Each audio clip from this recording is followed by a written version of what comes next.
사도행전 23장 31절에서 35절입니다. 함께 봉독하시겠습니다.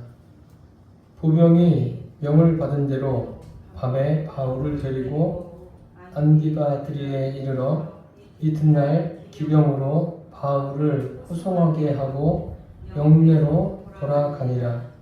그들이 가이사랴에 들어가서 편지를 총독에게 드리고 바울을 그 앞에 세우니 총독이 읽고 바울더러 어느 영지 사람이냐 물어 길리기아 사람인 줄 알고 이르되 너를 고발하는 사람들이 오거든 내 말을 들으리라 하고 헤롯 궁에 그를 지키라 명하니라.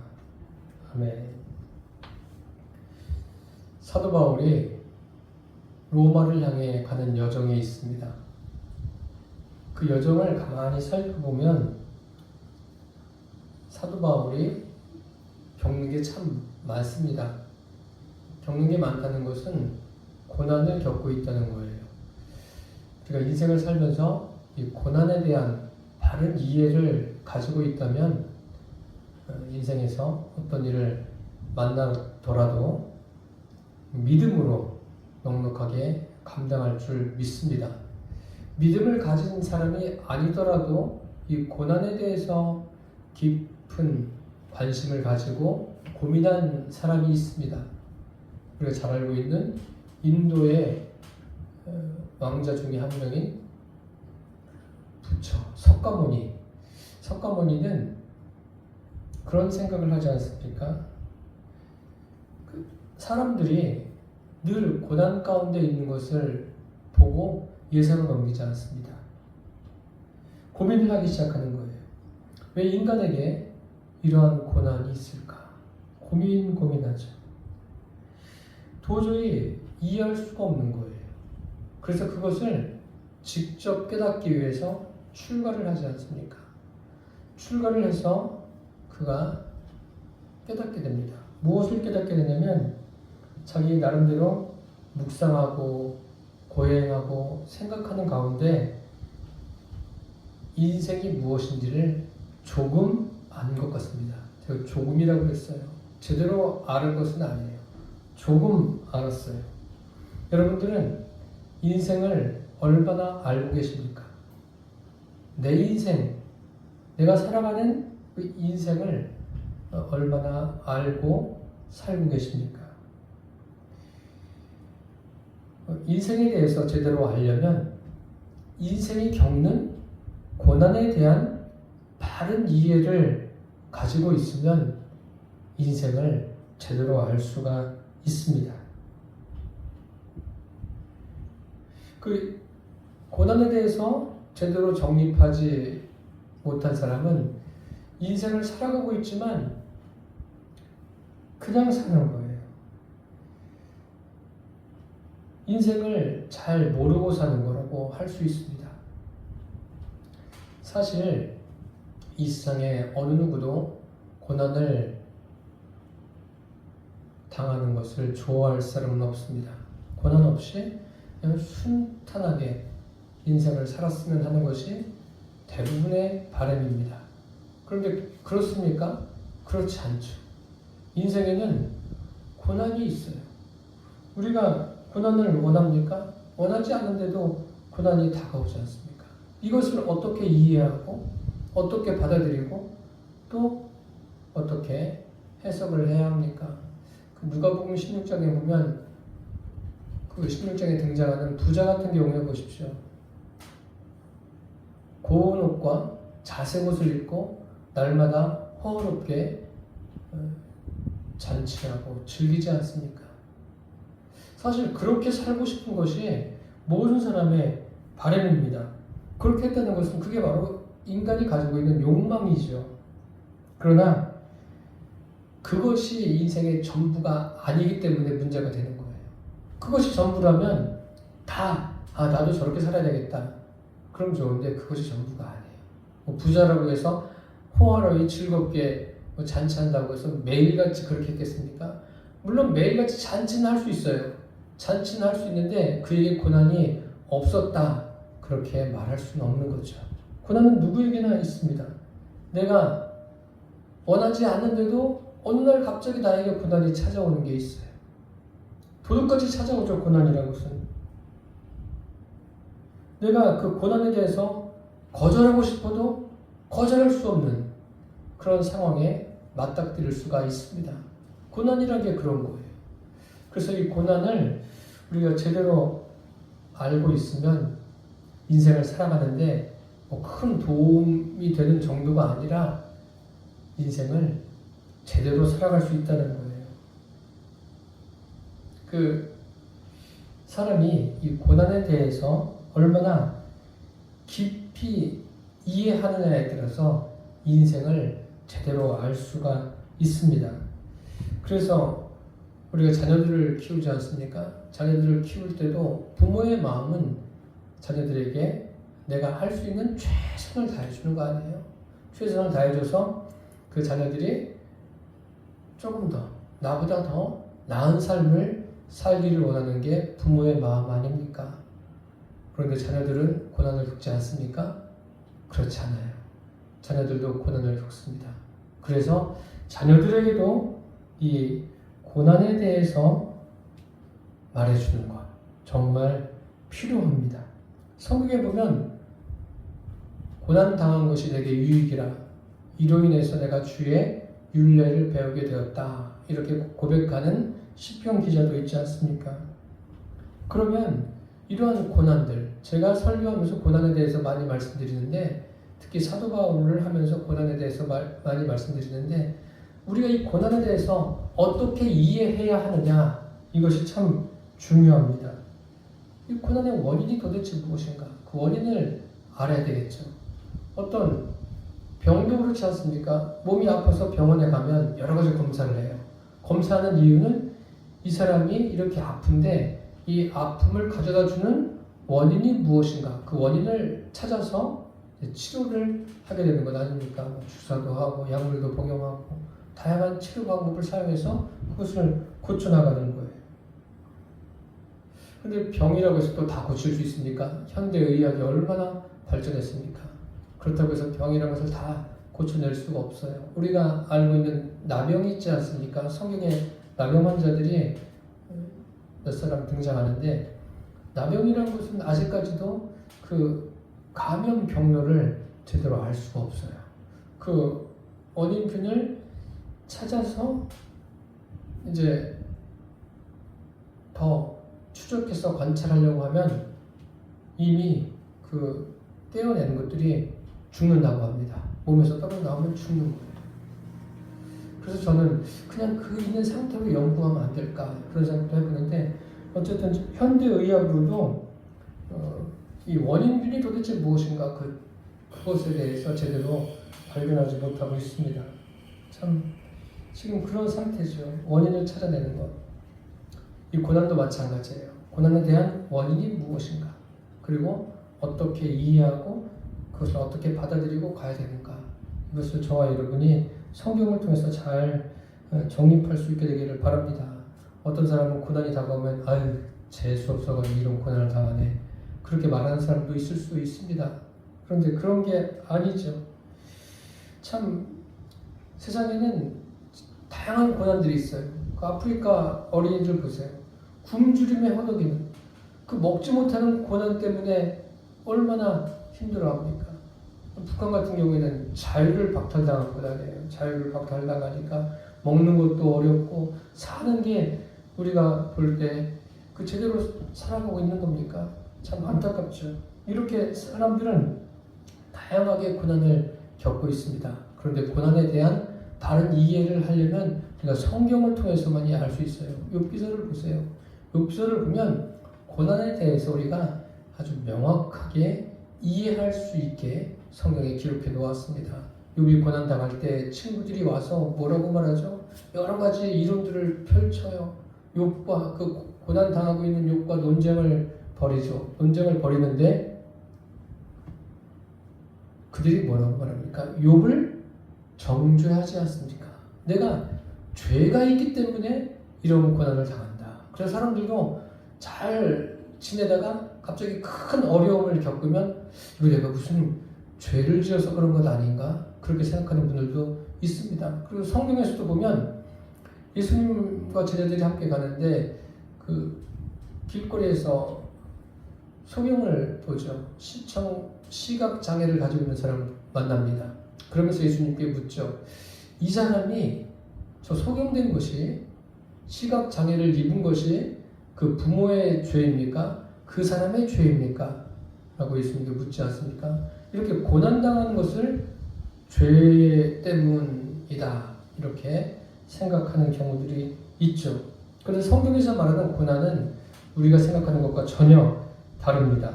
이 고난이란 게 뭐예요? 성경에서 말하는 고난은 다른 것이 아니라 하나님의 섭리고 하나님의 뜻이고 또 거기에 하나님의 방법이 있다는 것을 아셔야 됩니다. 의인에게는 고난이 참 많습니다. 성경에 믿음의 사람들 가운데 고난 당하지 않은 사람이 어디에 있겠습니까? 그 야곱의 11번째 아들인 요셉이 그 아버지의 사랑을 받으면서 잘 지내지 않았습니까? 그런데 하루아침에 그냥 이스마엘 상인들에게 팔려서 십수년간 그런 고난을 겪으리라고 자기는 생각했습니까? 전혀 그런 생각은 하지도 않았습니다. 그런데 요셉이 겪은 고난을 보면은 거기에서 무엇을 알 수 있습니까? 이것은 우리가 그 시작과 과정과 결과를 다 알고 있지 않습니까? 그것을 보면 요셉의 고난은 하나님의 섭리하심이 있고, 즉 하나님의 계획하심이 있고, 또 그 안에 하나님의 뜻이 있고, 또 거기에 하나님의 방법이 있구나라는 것을 알 수 있습니다. 참 그것이 성경의 원리입니다. 오늘 본문으로 돌아가서 보십시오. 사도 바울이 지금 로마를 향해서 가고 있습니다. 아주 힘있게 달려왔어요. 1차 전도여행, 2차 전도여행, 3차 전도여행을 마치고 예루살렘까지 왔습니다. 와서 그가 하나님의 말씀을, 하나님의 음성을 듣지 않습니까? 23장, 사도행전 23장 11절에 보면 그날 밤에 주께서 바울 곁에서 서 이르시되 담대하라. 내가 예루살렘에서 나의 일을 증언한 것 같이 로마에서도 증언하여야 하리라. 예루살렘에서 그가 복음을 전했어요. 끝이 아닙니다. 어디로 가야 된다고요? 로마로 가서 나를 증언하리라. 주님이 직접 말씀해 주셨어요. 그러면 사도행전 23장 11절에 그렇게 말씀하시고 이제 너는 로마로 곧장 가라 하고 12절에 하나님이 말씀하셨고 12절부터 바울이 로마로 향하였더라 뭐 이렇게 나온다든지 아니면 하나님이 바울을 인도하여 로마로 데리고 가셨더라 이렇게 하면 조금 더 쉬울 텐데 아니에요. 로마로 직접 가는 게 아닙니다. 바울이 여러 가지를 여기서 겪지 않습니까? 그런데 그 여러 가지를 겪는 게 뭐예요? 그게 하나님의 섭리고 하나님의 뜻이고 그것을 헤쳐나가는데 인간적인 방법으로 헤쳐나가는 것이 아니라 누구의 방법으로요? 하나님의 방법으로 그 고난을 바울이 감당해 나갑니다. 그래서 사도행전 23장 그에도 기록되어 있지만 그 24장부터 또 보면은 하나님께서 바울을 한 걸음 한 걸음 인도하셔요. 우리 생각에는 저렇게 해서 시간이 오래 걸릴 텐데 지금처럼 뭐 교통수단이 발달한 시대가 아니지 않습니까? 배를 타고 와도 한참을 가야 되는 거 아니에요. 지금 뭐 비행기 타고도 길지 않게 짧은 시간에 갈 수 있는 거리를 그 당시에는 굉장히 오래 걸려서 가야 돼요. 그러면 하나님이 한시라도 빨리 바울을 직접 로마로 가서 복음을 전하게 하면 얼마나 좋겠습니까? 그런데 그렇게 하지 않습니다. 그래서 어떤 사람들은 하나님께서 지금 바울을 예루살렘에서 하나님을 증거한 것처럼 복음을 전한 것처럼 로마에서도 복음을 증거해야 된다고 하셨으면 빨리 가게 하셔야 되는데 왜 이렇게 긴 시간을 머물게 하실까? 그런 생각을 하는 사람들이 있습니다. 그런데 그것 역시 이유가 있겠죠. 하나님의 분명한 이유가 있습니다. 바울이 지금 하려고 하는 게 뭐예요? 오직 복음을 전하는 거예요. 사실 바울은 어떤 다른 죄수들처럼 중죄를 지은 사람이 아니에요. 종교에 관한 문제 때문에 지금 천부장이 또 로마 군인들이 보호하고 있는 건 아니에요. 그렇게 보호하고 있는데 유대인들이 어떻게 합니까? 바울을 죽이기 전에는 내가 먹지도 않고 마시지도 않겠다. 이렇게 결심하는 사람들이 수십 명이에요. 아니 그러니까 얼마나 바울도 두렵고 떨리겠어요. 그러니까 하나님께서 어떻게 하셔요? 천부장을 시켜서 군인들을 다 모아가지고 바울을 호송해서 어디로 갑니까? 가이사라로 가는 거예요. 참 그러니까 하나님의 방법인 거예요. 바울은 현재 고난을 겪고 있는 거예요. 고난을 겪는데 그것을 감당해야 될 사람은 사도 바울이에요. 감당해야 될 사람은 사도 바울인데 그것을 감당할 수 있도록 하시는 분이 누구예요? 하나님이세요. 바울이 자기가 뭐 결심하고 믿음이 좋아서 이것을 감당해 나간 것이 아니라 감당할 수 있는 능력을 하나님께서 바울에게 허락하신 거예요. 그 능력이 뭐예요? 고난이 그 능력이에요. 고난을 통해서 바울을 또 세우시는 거예요. 세우시고 또 세우시는 거예요. 왜 이렇게 하실까요? 오직 하나님께만 집중하게 하기 위한 하나님의 역사하심이에요. 하나님의 일하심입니다. 바울이 한눈 팔지 않도록. 바울이 우리가 봐도 어디 한눈 팔 사람이겠습니까? 그런데 사람은 장담할 수 없어요. 그 누구도 장담할 수 없어요. 그러니까 하나님께서 그냥 우리가 볼 때 막 몰아치시는 것 같죠. 몰아치시는 것은 지속적으로 바울로 하여금 하나님 한 분에게만 집중하도록 하시는 거예요. 무엇을 통해서요? 고난이에요. 고난. 그러니까 오직 하나님께 집중하고 오직 주님이 원하시는 복음만을 전하기 위해서는 무엇이 필요한 겁니까? 고난이 필요한 거예요. 그리스도인들에게 고난이 필요한 것은 다른 것이 아니에요. 그 고난을 통해서 주님이 우리를 골탕 먹이시려고 하는 게 아니에요. 어떤 분들은 고난이 올 때 주님께 막 항변하죠. 대들기도 하고 그럴 수 있습니다. 그렇게 하지 말라는 이야기가 아니에요. 안 되면 그렇게도 해보세요. 해보시는데 결국은 무엇을 깨닫게 되는 거예요. 아, 하나님이 이것 때문에 나에게 이런 고난을 원하셨구나. 그것을 깨달을 수 있도록 주님께서 역사하십니다. 그게 뭐냐면 주님께 집중하는 거예요. 아, 나 지금 주님께 집중하고 있는데 왜 이런 고난을 주실까? 더 집중하게 하시는 거예요. 오직 주님만 바라보게 하시는 거예요. 그게 하나님의 일하심입니다. 지금 바울이 유대인들에게 자기 동족들에게 버림받은 거 아닙니까? 동족들이 오죽하면 죽이려고 하는 거 아니에요. 그러니 마음이 어떻겠어요? 자기들은 바울은 지금 동족들을 어떻게 해서든지 구원의 길로 이끌려고 하는데 동족들은 바울을 버립니다. 그것만이 아니에요. 오늘 본문에 기록된 대로 바울이 가이사랴에 와서 총독을 만납니다. 총독이 뭐라고 묻습니까? 너는 어느 영지 사람이냐? 다시 말씀드리면 너 어디 사람이야? 아마도 이 총독은 로마의 굉장히 중심가에서 태어난 사람인 것 같습니다. 반면에 바울은 뭐라고 말합니까? 길리기아 다소. 그래서 쉽게 말씀드리면 이 총독은 아주 도심에서 태어났고 바울은 뭐예요? 그 로마에서 태어난 게 아니잖아요. 길리기아 다소는 어디예요? 소아시아 아닙니까? 그 촌구석에서 태어난 거예요. 그러니까 같은 로마 시민권을 가지고 있는데도 그 로마 시민자에게 지금 무시를 당하고 있는 거예요. 바울이. 지금 그런 의미예요. 이런 상황에서도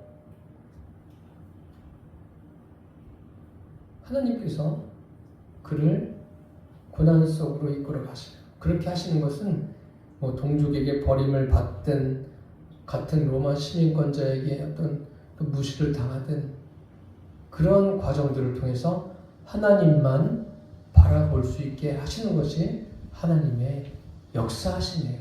하나님의 일하심입니다. 우리도 인생에서 참 다양한 것을 겪지 않습니까? 사람마다 겪는 게 다 달라요.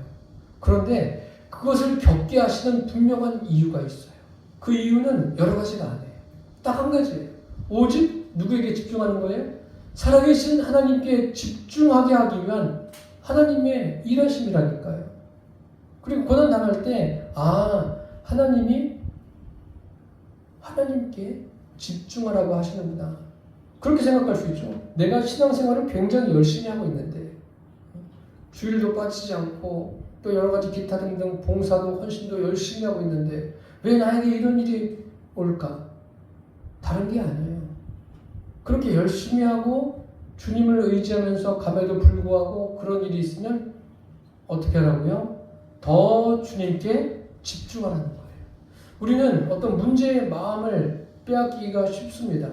제가 최근에 여러 가지 일을 겪으면서 그리고 이 설교를 준비하면서 그런 생각을 했어요. 이게 자칫 잘못하면 그 일상이 무너질 수 있는 상황이더라고요. 그래서 주님이 왜 이러한 일을 겪게 하실까? 묻고 또 묻고 이렇게 설교를 준비하면서 이거구나. 그럼에도 불구하고 주님께 집중하기를 원하시는 것이 주님의 뜻이구나. 주님의 섭리구나. 주님의 방법이구나. 그것을 깨달았어요. 그러니까 우리가 지금 살고 있는 이 땅에서의 삶은 무엇입니까? 이 땅에서의 삶이 굉장히 귀한 시간입니다. 열심히 일하고 또 열심히 자선사업을 해서 많은 사람들을 유익하게 하는 거 다 좋죠. 좋은데 반드시 해야 될 게 있어요. 이 땅에 하나님께서 왜 나를 살게 하셨나? 저뿐만이 아니라 이 땅에 태어난 모든 사람들에게 그 시간을 주신 이유가 뭐냐면 이 땅이 뭐냐면은 구원받을 수 있는 기회예요. 이 땅에 사는 시간이 구원받을 수 있는 유일한 기회라는 것을 잊지 않기를 바랍니다. 육신적으로 좀 열심히 노력해서 잘 먹고 잘 사는 것 이건 필요하죠. 필요한데 그건 중요하지 않아요. 진짜 중요한 것, 제일 중요한 것은 무엇을 하든지 간에 주님을 만나야 돼요. 주님을 내 안에, 내 심령 안에 주인으로 모셔드려야 돼요. 이러한 일이 이 땅에 숨을 쉬고 살아있는 동안에 일어나야 됩니다. 주님이 그걸 원하시는 거예요. 그래서 고난도 주시는 거예요. 그 믿음 가지라고. 또 믿음을 갖고 살아가는 사람에게도 고난이 더 많은 것은 뭐예요? 집중적으로 주님께만 집중하라고. 주님께서 그렇게 하시는 거예요. 그러니까 이 땅은요, 천국을 가기 위한 준비 과정이에요. 우리 본게임은 아직 안 했어요. 이 땅이 본게임이 아니에요. 준비 과정하고 어디로 가는 거예요? 천국으로 들어가는 준비 과정이 이 땅에서의 삶이라는 것을 여러분 잊지 않기를 바랍니다. 아주 주님이 원하시는 거예요. 그게.